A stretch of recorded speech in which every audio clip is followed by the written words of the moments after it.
This is the Louie T Network.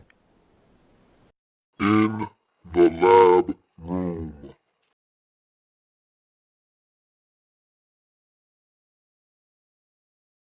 Welcome, you are in the lab room. I'm your host, Lou. Thank you for joining me. It is Wednesday. You know I love Wednesdays because I get to go over my Pick'em weekly. And it was not, I repeat, it was not a good week here in the lab room. Woo-wee! Boy, was it nasty. It got ugly. It was just ugly. In here. Oh, in here. Oh, in here. Oh, no. My picks were garbage in week 7. But I got challenged by one of my viewers. Flash came at me, said, hey, I can get it done. I can take you down.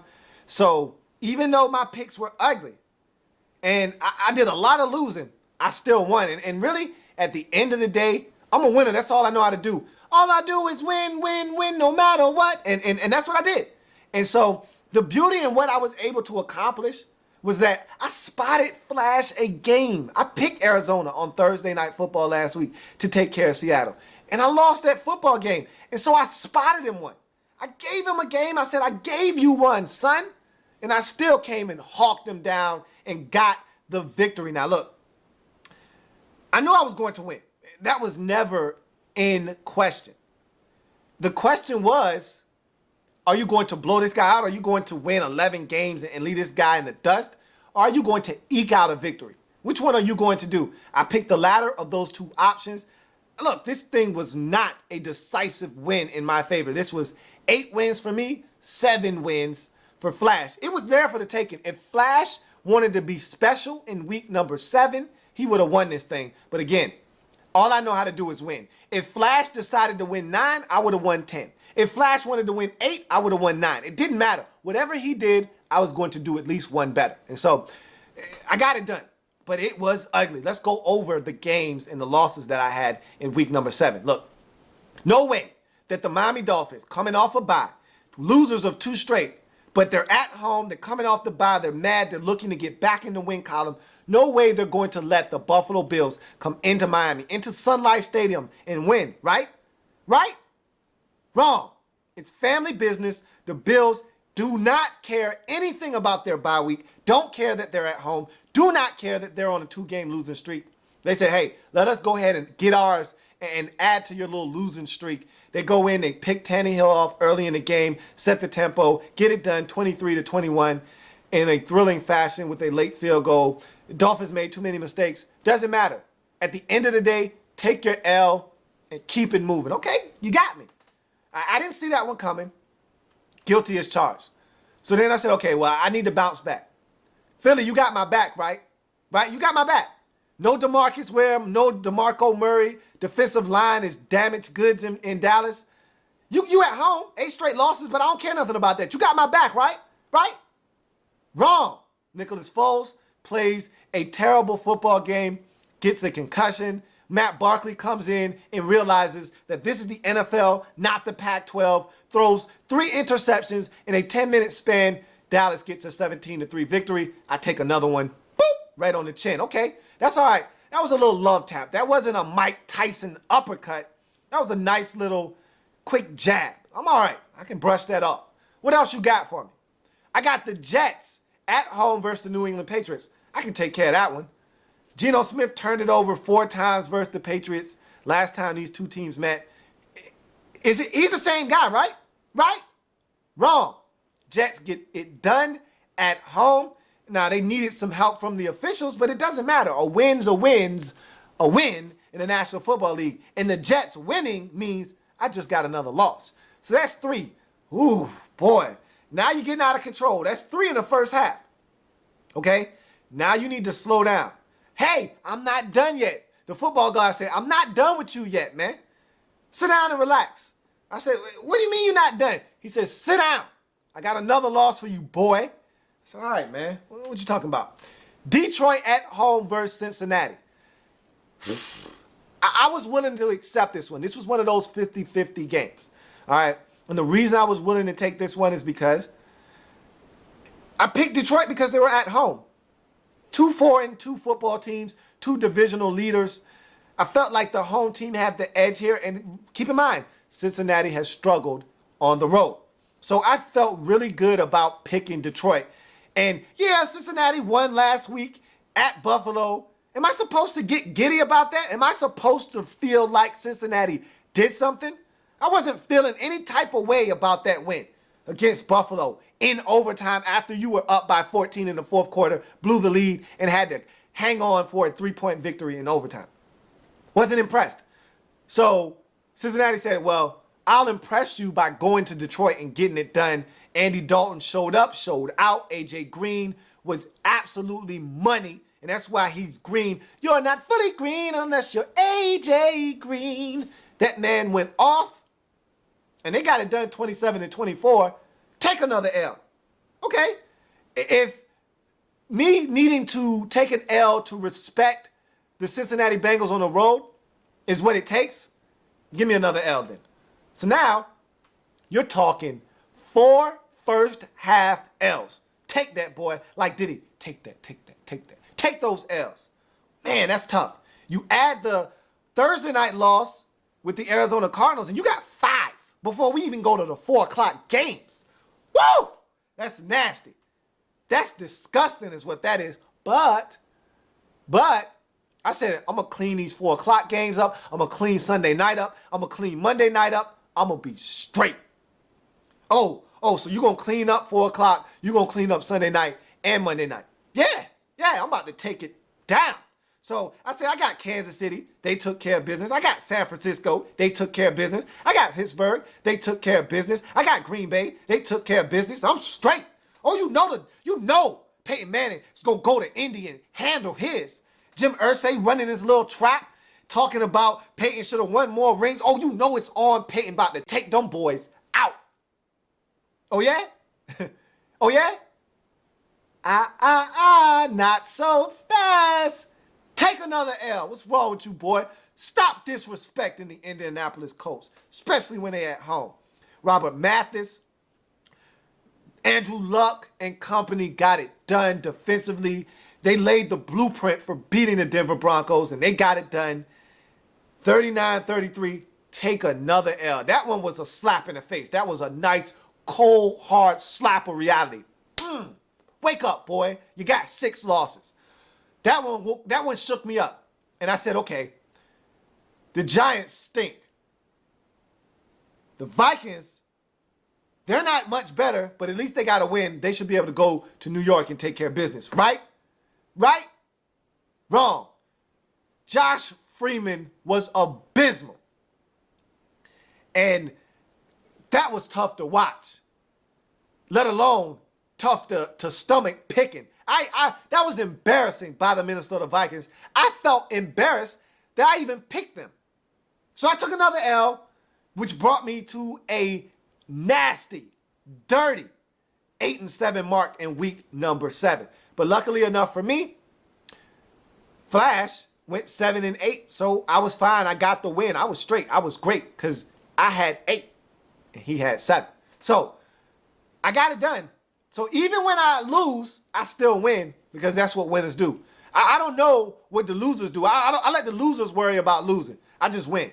And that's what I did. Just win, baby. That's what Al told me. Just win, baby. That's what I did. I just won. It wasn't pretty. But at the end of the day, I just put another notch in that left-hand column. I'll take it. So now, I'm going to erase week 7 from my memory bank, though. 8-7 is trifling. It's dirty. It's nasty.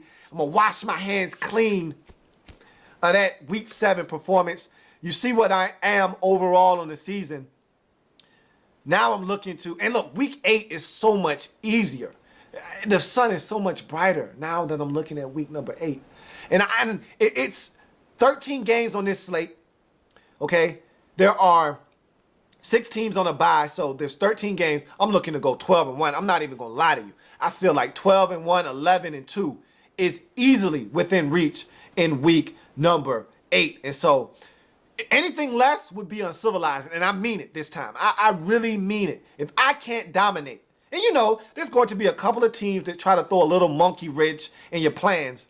I need to find those 1 or 2 teams that are going to try to show up unexpectedly to the party. I need to find out How did they find out that the party was going on and who let them in? I need to figure that out before they get here so that when they try to show up and say, surprise, I can say, hey, I already knew you was coming, boy. And I can still get that W. So I'll figure it out. I will figure it out before Friday comes, and I got to give you my picks. I will tell you this, though. I am not going to lose Thursday Night Football this time. That is for certain. So let's go to the Week 8 slate of games. And the first look, you know the first look is always the sole survivor of the week. And so here in the lab room, you know how we do with this. It's fast-paced. It's in your face. It's the sole survivor for week number 8 here in the lab room. Let's see who the sole survivor will be. Everyone can pick, but only one can win. Are you the sole survivor? So here we go. First up on the slate, Carolina at Tampa Bay. Family business. Panthers should win this game. I expect them to win this game, but again, they're on the road. It's family business. That's a double whammy. That's a no-no. No whammy, no whammy, no whammy. Stop. Don't stop on this game. We keep it moving. We go to the Sunday slate of games. Dallas at Detroit. 2 4-3 football teams. 2 really solid football teams. Absolutely not. That is not a good pick. That's not a good option. You need to move on. So we go to San Francisco at Jacksonville. Ding, ding, ding, ding, ding, ding, ding, ding, ding, ding, ding, ding, ding, ding, ding, ding, ding. That's your sole survivor pick of week number 8. You usually follow the funk trail. And normally, I say it every week, follow the funk trail. And as Toucan Sam told me when I was 5 years old, I'll just follow my nose and I'll go sniffing and I'll follow that funk trail all the way down to Jacksonville, where the 49ers will go and get their 6th victory of the season versus the hapless Jacksonville Jaguars. No way the Jaguars, even though San Francisco is on the road, I do not care. When did that stop anybody from beating Jacksonville? Right? Jacksonville isn't winning this game. San Francisco is going to get it done. They're going to be your sole survivors of week 8. But just in case you don't believe me, we'll go on. We'll go over the rest of the games just so you see that this is your best option. This next one isn't that bad either, but it's not better than the one I'm giving you. Speaking of the next one, Cleveland at Kansas City. Look, the Cleveland Browns aren't beating anybody. They just went from worst quarterback in Brandon Weeden to bad in Jason Campbell. So essentially what they did is they stopped themselves from losing by 17 and they cut it to 13. They'll lose by 13 or 10 instead of 17. Way to go, Cleveland. Great move. So Kansas City is going to win this game. Just a matter of how much. But that's not better than San Francisco. That's a lot. But I'll tell you this. Kansas City doesn't score a lot of points. Cleveland plays some solid defense. You want to be careful here. Kansas City is going to get it done, but it could be a little closer, maybe a little closer than you would like it to be.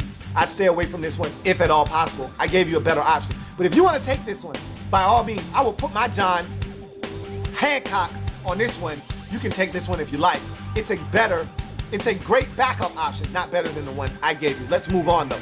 Miami at New England. Family business, solid teams playing against each other. It's family business. It's Miami. It's New England. Absolutely not. Move on. So you look at Buffalo and New Orleans. Hey, this is an interesting matchup. New Orleans coming off a bye week. They're at home. Buffalo, I don't know about them on the road. But I didn't know about Buffalo on the road last week and they got it done. I'd stay away from this one. I'm just saying. I'm not saying. I'm just saying. Move on. So, Giants at Philly. Family business. Look, I don't know what the Eagles are. You know the Giants stink. I'm just telling you this is family business. And look, if it's not your business, this is my business. I know all about this business and I'm telling you to stay away. But if it's not your business, keep your nose clean. Stay out, please. Okay? I'm giving you a heads up. This is my family business. I know about it. You don't want any of this. So, Jets at Cincinnati.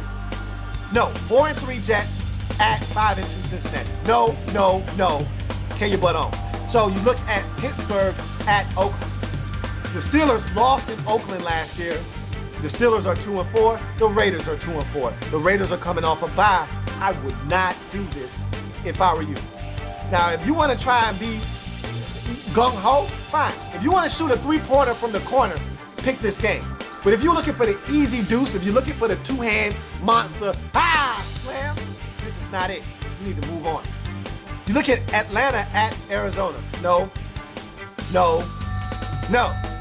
Atlanta hasn't played good football all season long. They're on the road. Arizona coming off a bye. You don't know what Arizona Cardinals team you're getting. Are you getting the Cardinals team that beat Detroit, or are you getting the Cardinals team that was slaughtered by Seattle? You don't know which one is going to show up, do you? No, you don't. Is Roddy White playing? Is Steven Jackson playing? You don't know the answer to those questions either. I'm telling you like this. If you think this is a good idea, you need to wash your face. It's not a good idea. You need to keep going.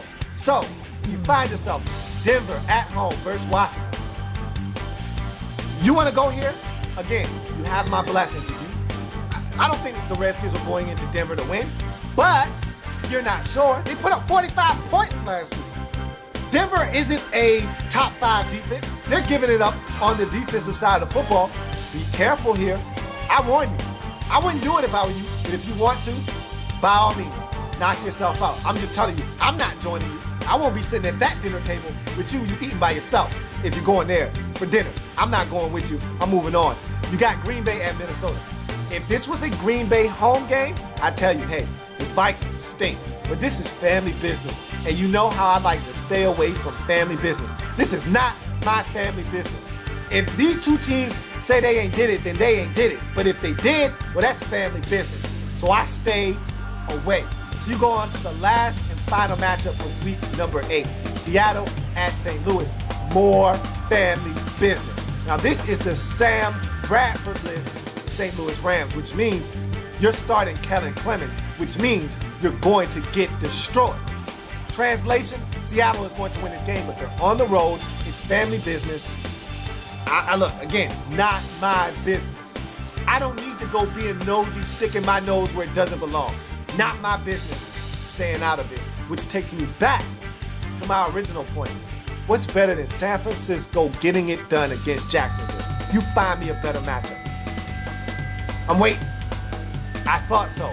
San Francisco in week number 8 is going to be your sole survivor. So, in case you didn't hear me the first time, in week number 8, the San Francisco 49ers are The Soul Survivor! Ha-ha! Yes, sir. And so, you know what time it is.